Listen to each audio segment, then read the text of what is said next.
what's going on, guys? Chris Chavez here with Fandro.com. We're taking a look at some more top new paid applications to the Google Play Store and even some of the top new free applications to the Google Play Store.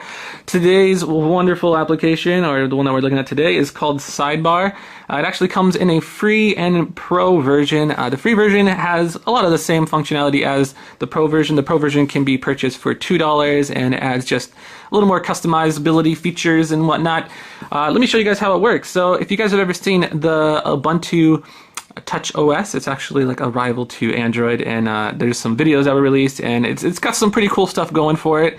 A lot of gesture-based things. So what this developer did was take one of the features, which was swiping from the side area there to pull up a list of applications. He took it and just implemented it in Android. That's the beauty of Android. We can do all kinds of stuff with our OS. So let me show you guys how it works. You just swipe this little side area, boom. You get a list of a ton of shortcuts that are all customizable. You can put whatever little app icons you want in there, and clicking it will just open the app. There's even a little section for widgets. Let me go ahead and click the plus button, show you there. So you can add more icons here. Apparently the free version is limited on the amount of icons you can add in widgets, but the pro version, it just allows you to go to unlimited, and you can scroll through them if you want. So let's go to widgets here. This is actually pretty cool, which I didn't expect to see this in there, but you can toggle. It has all the toggles for sound and Wi-Fi and torch and all that stuff, and even some music controls, which is pretty helpful if you just want to click, play to access your music stuff, or if you don't want to just access it from the notification there. So I just put the play button in there, so I can just quickly play whatever music I was last playing. You can see I got my app drawer if I want. Oh, to the app drawer, and then it'll just pull up these in a list view. So kind of neat, kind of cool. Not much that can really go wrong, right? So let's go to the configuration settings. So there's a ton of options and stuff and ways you can customize this to your liking. Start on boot, of course, you're probably going to want to enable that. Notification icon, you can hide this there if you would like to, but if you leave it on, it keeps Android from killing the application in low memory situations. So if you're running a game or browsing the web for long periods of time, sometimes Android could run low on RAM, and it'll start killing those apps. And you don't want it to kill Sidebar, because this is kind of one of the more handy ones you want to keep running at all times. So thickness is how thick it comes out when you do the little swipey thing there. Boink. I keep mine kind of thick. The thicker you go, the bigger those icons get, though, so keep that in mind. Whoa, look at that.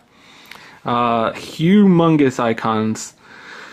But maybe that's the way you like it, because you have a huge phablet like the Galaxy Note 2 or something, and you want to be able to access that top icon there. So yeah, make them big, I guess. Go big or go home. I'm going to keep mine a little bit more normal size. Yeah, that looks about right.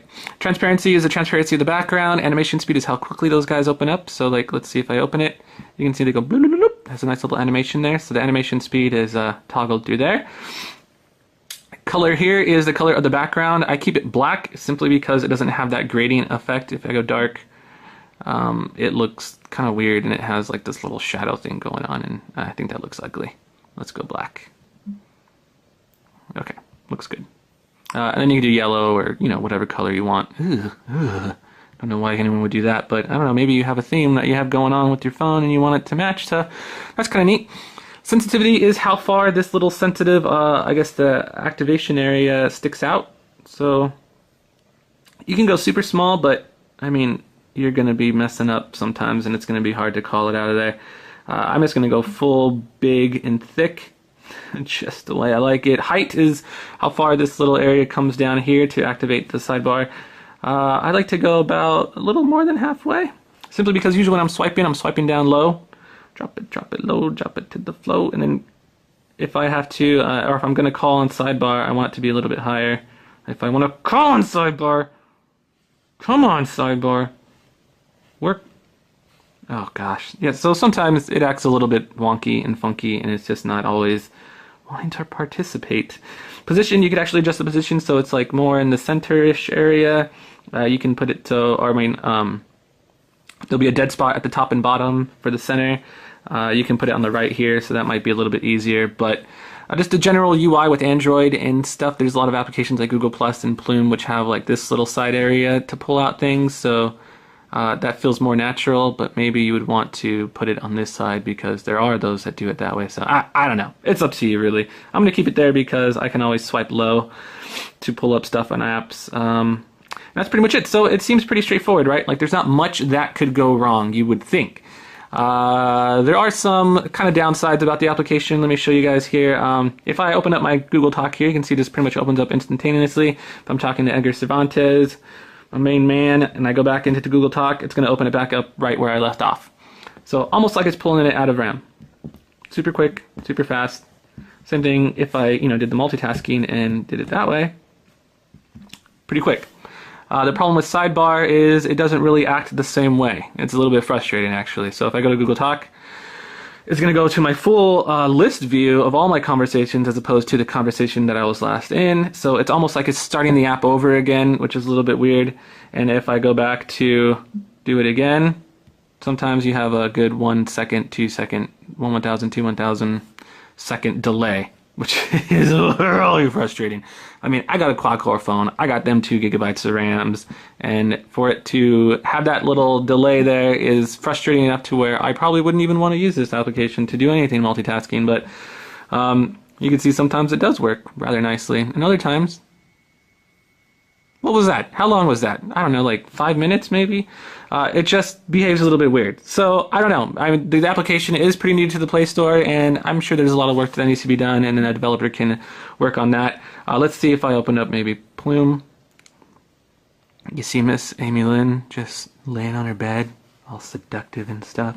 And if I pull it out, well, let's see if I just go... If I just go back instantaneously... Let's do it from here. Any day now. Boom. What is up with that, guys? Come on. Now, it could just be my phone. I haven't tried it out on any of my other devices. I have an LG Optimus G. I'm sure, I don't know, it might work differently, but that's just what it looks like on the Droid DNA. That's the only probably bad side to this application. So you guys might want to play around with the free version, see if you like it, and if you do like it, pay the $2 and get the Pro version for more customizability stuffs. But with that, I'm Chris Chavez. This is a look at Sidebar Lite and Sidebar Pro from Mohammed Adib with Fandra.com. I'm Chris Chavez. Thank you guys for watching, and I'll see you next time. Bye, guys.